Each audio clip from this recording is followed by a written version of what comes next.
These giant plants are suddenly getting a lot of attention in Indonesia. Here's the country's president posing for a photo op in a field full of them. They produce an earthy-tasting grain called sorghum, which probably isn't something you've heard of, let alone eaten. But sorghum has a lot going for it right now. It does well in heat, doesn't require much water, and as climate change and conflict push the price of wheat and rice up, it could offer a way to diversify diets here. So what will it take to convince people to eat less of this and more of this?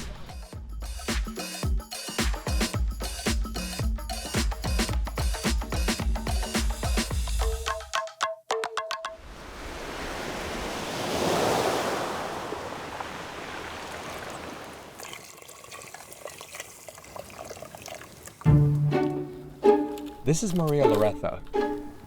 She's a lawyer turned activist and farmer who goes by Mama Sorghum. And I wish someone talked about me the way she talks about sorghum. Saya seperti apa ya?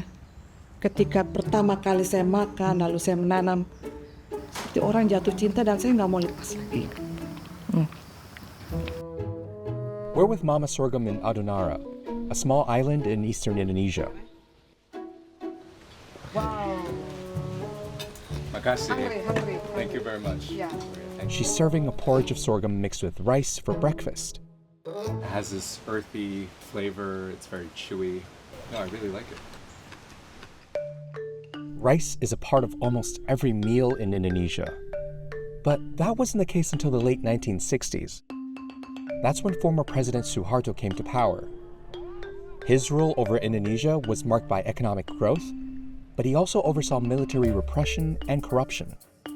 Food security became a priority, and Suharto boosted rice production as a way to Indonesians' hearts.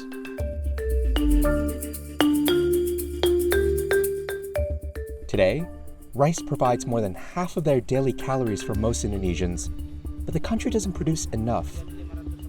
More than 5 million tons will be imported this year alone. This is happening alongside higher wheat imports, as bread and noodles become popular among urban Indonesians. Some aren't too happy about it. Kita harus mencari sumber pangan lain yang bisa menopang ketahanan pangan bangsa Indonesia. One alternative is, you guessed it, sorghum. And for a while, the relatively unknown crop was having a moment in the sun in Indonesia. In 2022, President Joko Widodo visited sorghum fields on an island not far from Mama Sorghum and announced he wanted to bring back this old crop. Sorghum, barangnya ini. A few months later, his cabinet announced that more than 150,000 hectares will be planted by the end of 2024. The sorghum drive fits into a global trend of promoting orphan crops. They're crops that are nutritious and often more suited for local climatic conditions, but don't receive nearly as much funding and support to create the kind of commercial success enjoyed by rice and wheat. But when it comes to sorghum in Indonesia, most people we spoke to say the government hasn't walked the talk. Maka sampai dengan saat ini belum ada kelanjutan. Kami kewalahan sementara kami mengalami kesulitan dalam bagaimana pemberdayaan masyarakat dan During the pandemic, they pulled the funding for a 2019 program that bought seeds from farmers. It still left about $300,000 for sorghum development in 2023, according to data the Ministry of Agriculture gave us. But by the end of the year, only 4,292 hectares of sorghum had been planted across the entire country. That's far below the target. Halo, selamat datang. Ayo, yuk, come. Ayo, yuk. Siapa nih? Ocin, Jeffrey. With the government taking a backseat, it's been left up to people like Mama Sorghum to preach the crop's benefits. Sorghum. Kita berdiri semuanya. Siap? Okay. This morning, she's hosting a seminar on sorghum cultivation for a group of young farmers living in nearby villages. Mama Sorghum has been doing this since 2010, before it was cool. when there were only 3 sorghum farmers on the whole island. Now, there are hundreds growing sorghum on about 220 hectares of land in Adonara. She's been supported by the Catholic Church, which, in partnership with a Jakarta-based NGO, has funneled around $250,000 into helping farmers over the last decade. And most of what's produced is consumed locally. Awal itu saya selalu menekankan ketika memperkenalkan, kamu harus garam. Karena dengan makan, kamu pasti akan tertarik untuk menanam. Sorghum's biggest selling point is that it's a better fit for the local climate compared to rice. The crop grows comfortably at temperatures up to 35 degrees Celsius. And most importantly, it uses about 1/8 of the water that rice requires. For paddy, waterful. But for sorghum, This much. ya. That's a boon in drought-prone places like eastern Indonesia. But there are downsides too.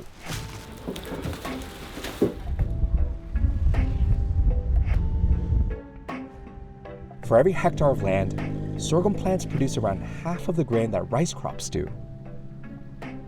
The seeds are also sensitive and have to be stored at low temperatures with equipment that many farmers don't have.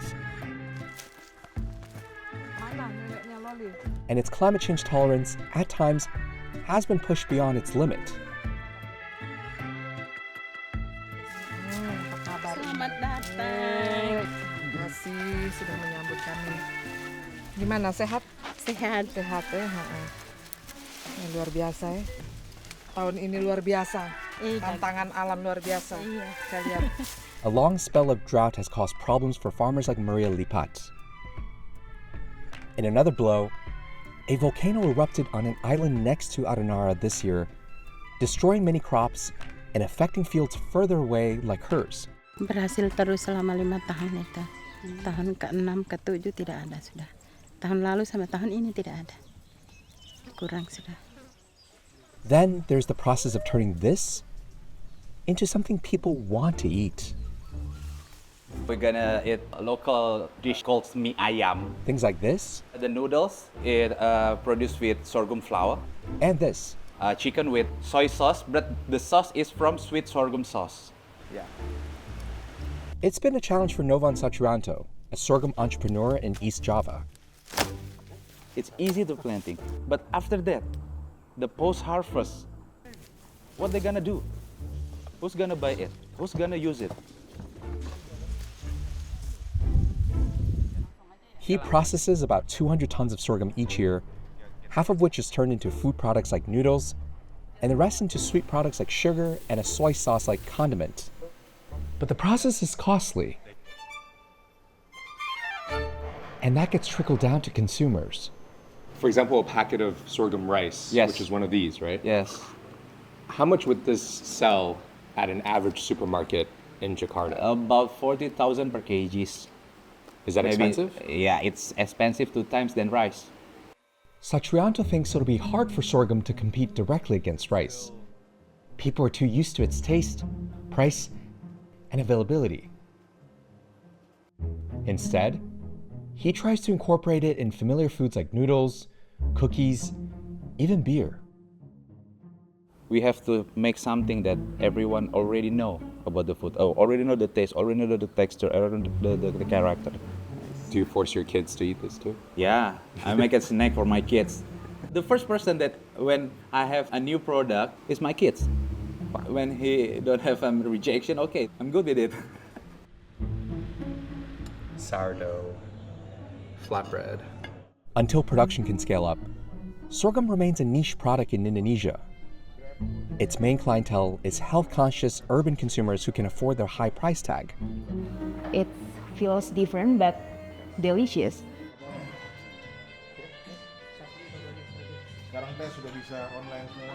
Saya mau kalau masih untuk ke masyarakat banyak saya tidak tahu soalnya kan harganya juga. When customer come, they explain about the product. Sudah pernah tahu tentang sorghum nggak? But we need online awareness of sorghum. We ask for the support from our government. When we reached out, the Indonesian government said it has stopped all sorghum funding because they weren't seeing much return on their investment. It added that it has diverted funding meant for sorghum to corn and the dominant staple grain, rice.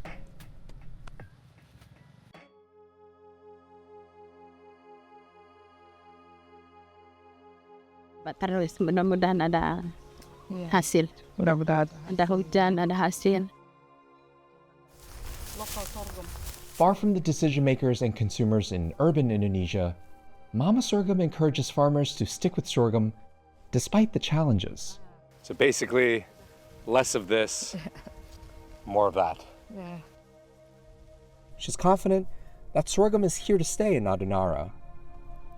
Even if as a nation, Indonesia still has a long way to go in adopting the grain. Sehingga saya nggak pernah namanya bosan, saya nggak pernah yang namanya sakit hati ketika petani ini nggak mau tanam, atau petani ini sudah tanam tapi dia nggak mau melanjutkan lagi.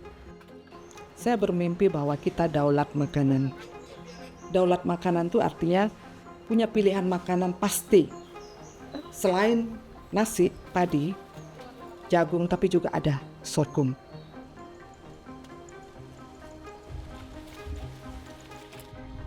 Jadi sorghum ini mengikuti saya sampai nafas saya putus.